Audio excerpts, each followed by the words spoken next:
is Miranda, and today I'm here to review the new romance book, You Had Me at Hola by Alexis Daria. I saw this book briefly, the cover, without really even realizing what it was about. And then a week ago, I think, my friend Caitlin posted this thing on Instagram that was basically all the diverse reads that were coming out in August for middle grade, YA, and then just adult. And You Had Me at Hola was on there, and I'm really wanting to get into reading more romance books. That's one of my top things. Is I feel like they're fast and easy reads for the most part. They're really cute, and there are no movies coming out anymore, so where else am I supposed to get my fill for romance right now? Cutesy, ridiculous, stereotypical romances. Where else am I supposed to get that? But this book specifically is about Jasmine and Ashton. They're both Latino and Latina actors, and they're both starting this new show, which is basically on the equivalent of Netflix in this universe, so we've got a lot riding on it. And the main character in the show is Jasmine, and her love interest is Victor, who is played by Ashton. Jasmine just suffered a really messy breakup, and she's kind of all over the tabloids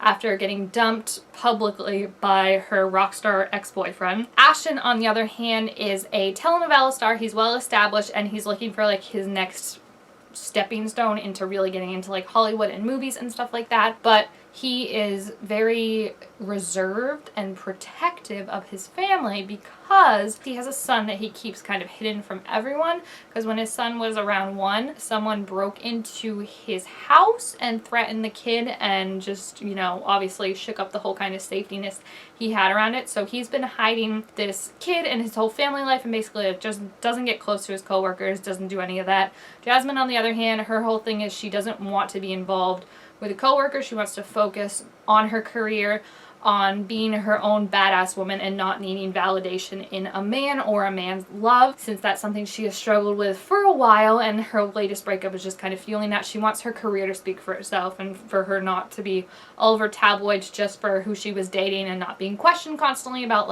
old relationships, past relationships, and how her worth is contributed in terms of the guy she's with. It reminded me similarly of Ariana Grande. She has a great quote. This one, I think I first fell in love with her, outside of her being Kat from Victorious, when she had just broken up with Big Sean, and there were rumors that she was dating Niall Horan, and some paparazzi guy was following her and asking her what about these rumors with Niall Horan, blah blah blah, how do you think Big Sean feels about it?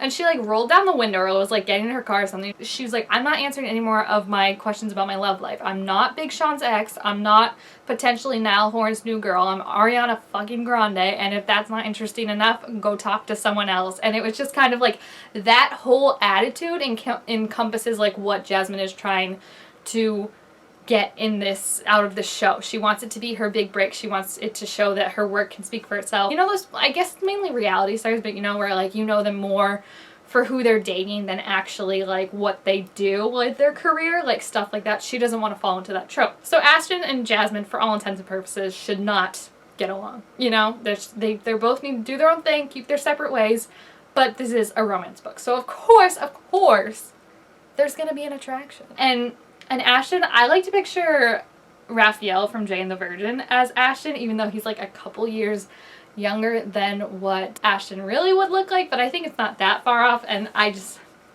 you know what he looks like, so that's, can you blame Jasmine? Their relationship, yeah, kind of devolves from there, of this whole we're attracted to each other, but both of us have issues that are making us not want to act on it and stuff like that. And it's just one of those things that through the relationship they end up bettering themselves, and through kind of this will they won't they end up bettering themselves. Ashton starts to be more trusting, more open, and Jasmine also struggles with sticking to her plan of being I'm really attracted to Ashton. He actually seems like a nice guy and not someone that's just gonna use me and then dump me like all my other boyfriends, but I have this plan that I want to stick to. She calls it the leading ladies plan, where it's these points that she has, and one of them is don't rebound with your co-worker. That's a big no-no. And Ashton also does not want to mess with co-workers anymore, because his last co-worker that he messed with, that was how he had his son. He loves his son, but he just doesn't want to be put in that situation again where, he has to sign all these NDAs and pay for her plastic surgery so she doesn't look like she had a baby, and worry about if anyone ever found out that that's the mom, if then he would lose full cut. It's just, it's not good. So I really did like the whole story, and I know I am someone who I really actually like reading books where like they're actors, actresses, like famous people. I think that's actually really fun. I know some people don't, but I have read reviews of people saying like that they actually liked this one, even if they don't usually like reading about actor and actresses and like celebrities, because it was more focused on their job. And it is. It's not necessarily like the whole like the paparazzi plays a part in it and stuff like that, but I do think it's rare to read a book like this where both of the people are famous. Like, I just finished Somewhere Only We Know, which was also about a K-pop star, and then he wasn't famous. So I feel like that's kind of like usually the level you get. Like, one person's really famous and the other person either is like starting out or isn't famous. These two, they were both pretty level and equal, and I feel like it was definitely mainly focused on like their job. And also what I really liked was the show got cut in and spliced in between, because obviously like if you're attracted to someone and like they're playing your love interest like in the show, you're gonna have feelings when like that pops up. One thing I really did like is they worked with an intimacy coordinator for like their kiss scenes and stuff like that on the show, and I think that's something that was really cool to see, like so normalized and so just like there, because you don't see it too often in anything really. And especially now in this day and age, I know that like a lot of networks are turning to intimacy coordinators to make sure that everyone's feeling comfortable and, you know, everyone has their boundaries firmly in place during like sex scenes, kissing scenes, anything like that, because they can be really intense and really scary and really vulnerable, especially like if you don't know the person that well or something. So it was really nice to see that, because I do like the idea of that being normalized more and like just being like, this is what we're gonna do to make sure that all our actors and actresses are safe and they feel comfortable. And I also really like, though, getting to read the scenes of the show. Like the show itself, Carmen, that they're filming, I would watch that in a freaking heartbeat. It was so interesting, and they had scenes spliced in of like them filming scenes, specifically usually between Ashton and Jasmine as their characters. But I liked those scenes because it was almost like you're reading now two different couples, you know, like you have Jasmine and Ashton's whole real relationship, and then you have this fake relationship with Victor and Carmen that you're also rooting for, because the author did an extremely well job like crafting that whole show and plotline and story, and you could definitely like feel the chemistry through these characters, but also be able to differentiate of like, these are characters and like this is a different relationship I'm rooting for outside of Jasmine and Ashton, which I really, really liked. I think that would be hard to pull off usually, and sometimes it would just feel kind of chunky and out of place, but like the chapters that did start with like scenes from the actual show, they smoothed very well into like the next thing and stuff like that, and I think she did a really good job. I also really like that because the main characters and so many of the other characters are Latinx, there was a good use of throwing Spanish in and English. One of my big pet peeves with like any international show is like when they speak English but like both characters like clearly know another language and like they're more comfortable speaking another language, yet they still speak in English, because obviously this is made for like English speaking main audience. It's like, we can read subtitles, we can Google Translate, like let's make it feel realistic.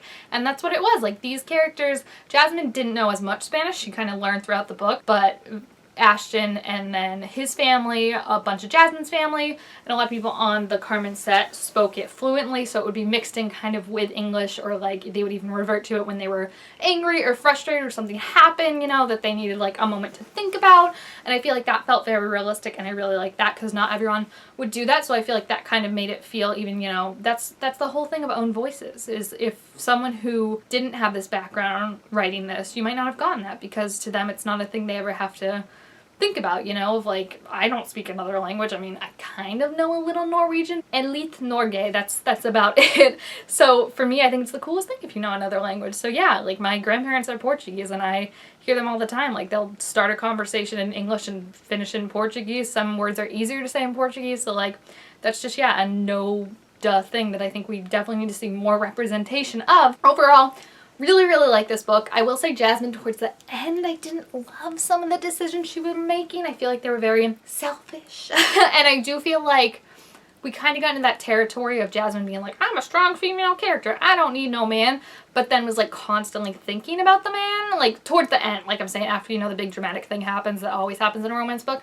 just of her being like, I don't need a guy, I'm done, like the old me would be worrying about this. And I'm like, great, but every other sentence you're saying is still talking about how like you don't need him and you're not worried about him, so like you're still thinking about, like, it's just to me reminiscent of that strong female character where it's like they're so strong, blah blah blah, like this is a strong female character, but really like all she does is hold a sword and like just not have feelings. And you're like, no, I want depth, I want more. So it's just kind of like frustrating with that, but I do think it was acknowledged pretty well by the end. And there is a cute little epilogue. I love me some epilogues in my romance books, and like I said, I would like to see maybe if Michelle and Ava get their own story sometime. The Primas of Power, I think, definitely all deserve to be heard, and I feel like there were some kind of hints at what Michelle and Ava could have going on. I feel like it would be connecting to Jasmine's story, but then also very different because they all have very different jobs and would lead very different lives, obviously. So I gave this book 4.5 out of 5 stars. If you have read it, please feel free to leave your thoughts about it down in the comments. Also, make sure to give this video a thumbs up if you enjoyed it, and I will see you guys next time. Bye!